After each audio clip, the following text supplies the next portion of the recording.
Hello guys and welcome to the channel. Today I'm going to show you how you can send fax messages from your Redmi Note 12 Pro.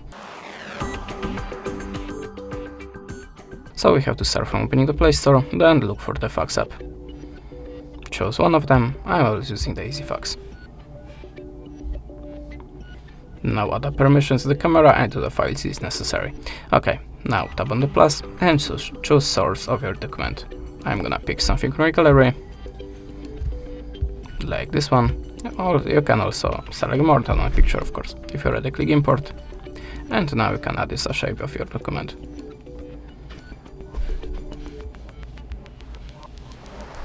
If you're ready, click go, and now choose the filter for your photo to make it more visible for your receiver. You can also add a signature text and graffiti by these icons. If you're ready, click accept, type the number here and choose the country from the list.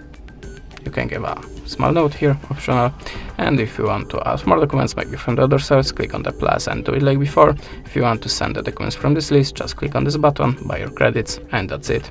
Thanks for the watching, leave us a subscribe, a comment, and goodbye.